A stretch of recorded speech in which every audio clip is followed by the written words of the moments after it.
আল্লাহ বলছেন, যে পিতা তোমাকে আমার হকের কথা বলল, এখন আমি আল্লাহ নিজে সেই পিতার হকের কথা তোমাদের বলে দিই।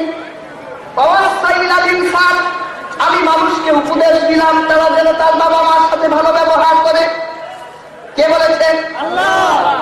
আল্লাহ রাব্বুল আলামিন বলেছে বাবা মার সাথে ভালো ব্যবহার করার জন্য। বিশেষ করে কার সাথে করবে?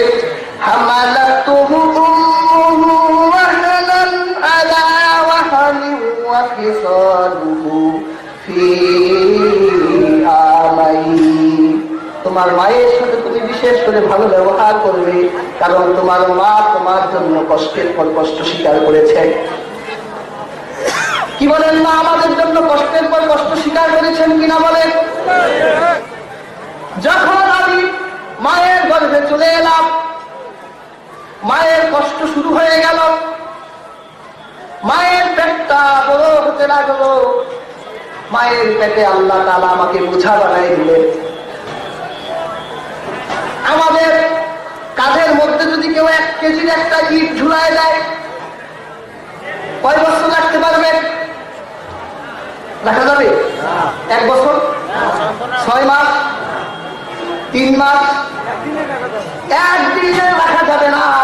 একদিনই রাখা যাবে না, কষ্ট শুরু হয়ে যাবে আমাদের। আর আল্লাহ রাব্বুল আলামিন মায়ের পেটটার মধ্যে আমাকে কতদিন রেখেছে? 10 মাস পর্যন্ত মায়ের পেটে আমরা থাকলাম। মা আমাদের জন্য প্রথম 10টি মাস পর্যন্ত কষ্ট করলেন। যখন মায়ের প্রসব বেদনা হলো, তখন কষ্ট কমলো না, বাড়লো?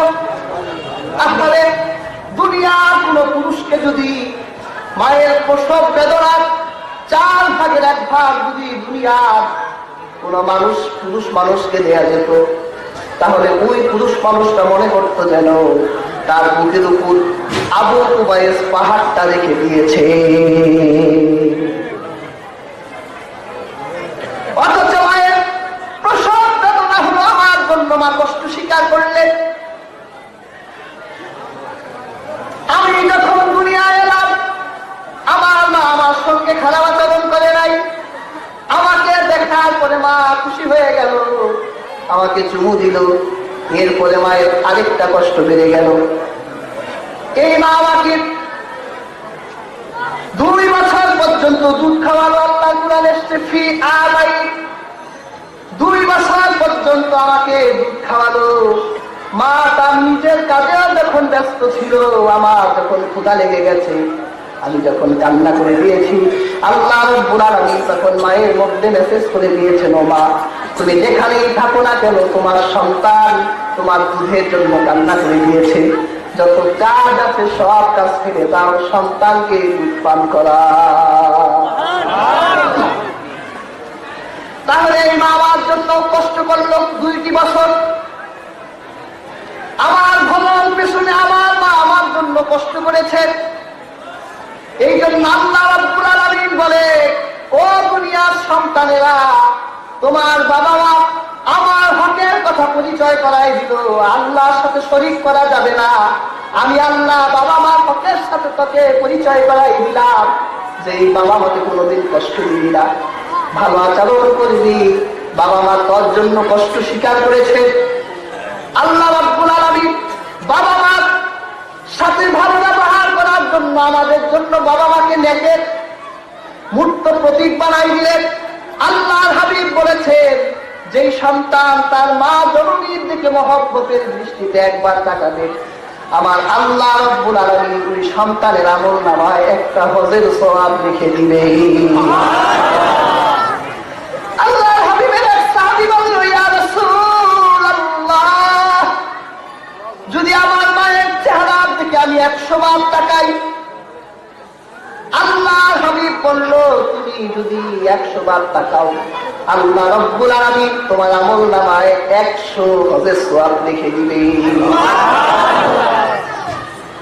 কেন আল্লাহ ব্যবস্থা করলেন? সন্তানগুলো যাতে বাবা মার সাথে ভালো ব্যবহার করে, কে হলো আমার আসল বাবা, কে হলো আমার আসল মা। যেই রমণীটিকে আপনি বিয়ে করলেন সে আপনার বউ হলো, ওই বউয়ের মা হলো আপনার আসল মা, ওই বউয়ের বাবা হলো আপনার আসল বাবা। জেনে রাখুন মুসলমান, ওই বউকে আপনি এখন তালাক দিয়ে দেন, বউয়ের মা আপনার কিছু না, বউয়ের বাবাও আপনার কিছুই না। আর যদি আপনার মাকে যদি আপনি দাঁড়িয়ে 100 বার তালাক দেন, তালাক হবে নি? এই মা আপনার ছিল, আপনারই আছে, আপনারই থাকবে। অথচ আজকে অন্যের মাকে আপনি আপন বানালেন, অন্যের মা আপনার আপন হবে কিন্তু নিজের মায়ের উপরে না। অন্যের মা আপনার আপন হলো, ওই মাকে আদর সোহাগ দিয়ে মা মা বলে ডাকলে, কিন্তু নিজের মায়ের আচরের সামনে যখন চলে গেলেন নিজের মাকে বুড়ি বলে ডাকলেন। আহারে, এই সন্তান দুনিয়ায় এত পাপ করে ফেললো, যে সন্তান যদি কোনো ভালো জায়গায় হাত দেয় আল্লাহ রব্বুল আলামিন ওই ভালোটা কয়লা বানাই দিবে। আর যে সন্তান বাবা মার সাথে ভালো ব্যবহার করে ওই সন্তান যদি কয়লার উপরে হাত দেয় আল্লাহ স্বর্ণ বানাই দিবে। দুনিয়ায় একজন সাহিত্যিক ছিলেন ম্যাক্সিম গোর্কি, তার একটি উপন্যাস হচ্ছে মা নিয়ে একটা উপন্যাস লিখেছেন। উপন্যাসটা যদিও কাল্পনিক, আপনাদের কাছে একটু তুলে ধরি মুসলমান, শুনবেন সবাই বলে। ম্যাক্সিম গোর্কি তার উপন্যাসে লিখেছেন একজন যুবক ছিল, এক যুবকী ভালোবাসত যুবতীকে। আমাদের সমাজে যুবক যুবতীদের ভালোবাসা আছে কিনা বলে, তাদের জন্য ভালোবাসা দিবসও আছে, ঠিক কিনা বলে? যুবক যুবতীরা ভালোবাসা করে, যুবক যুবতীরা ভালোবাসা করে। ম্যাক্সিম গোর্কি বলেন একজন যুবক ছিল,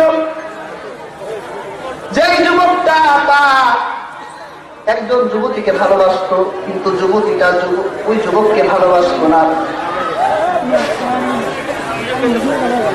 যুবতীটা বলল, আচ্ছা ঠিক আছে, আমি তোমাকে ভালোবাসতে পারি, তবে শর্ত হলো তোমার মায়ের কলিজা যদি আমাকে এনে দিতে পারো, তাহলে তুমি আমার, আমি তোমার। যুবকটা প্রেমে এত মত্ত ছিল, তার এত উন্মাদনা হলো, এই মেয়ে সারা দুনিয়ায় কেউ আর কাউকে তিনি চোখে দেখেন না। অবশেষে সিদ্ধান্ত নিল যে না, এই মেয়েটিকে আমার পেতেই হবে, এই মেয়েটিকে আমার লাগবেই লাগবে, যদি আমার মায়ের কলিজা এনে দিতে হয় তবে দেব। রজনী যখন গভীর হয়ে গেল, সন্তানটা একটা ছুরি হাতে নিল, মায়ের ঘরের দিকে রওনা হল। মায়ের ঘরের দরজার সামনে গিয়ে দরজাটা খুলে ফেলল। খুলে দেখছেন তার বৃদ্ধ মা বিছানার উপর ঘুমাচ্ছে। মাকে জাগিয়ে তুললেন, ডাক দিয়ে বললেন, আমার জনম দুঃখিনী মা, ছোট্টবেলায় আপনার আঁচলের নিচে আমি বড় হয়েছি, আপনার আঁচল আমার জন্য নিরাপদ জায়গা ছিল, কিন্তু মা এখন আপনি বৃদ্ধ হয়ে গেছে, দুনিয়ায় এখন চলার জন্য আপনার কোনো শক্তি সামর্থ্য নাই, কিন্তু আমি একজন যুবতী মেয়েকে ভালোবাসি। যুবতী মেয়েটা আমাকে বলেছে, তুমি যদি আমাকে পেতে চাও তাহলে তোমার মায়ের কলিজা আমাকে এনে দিতে হবে। ও মা,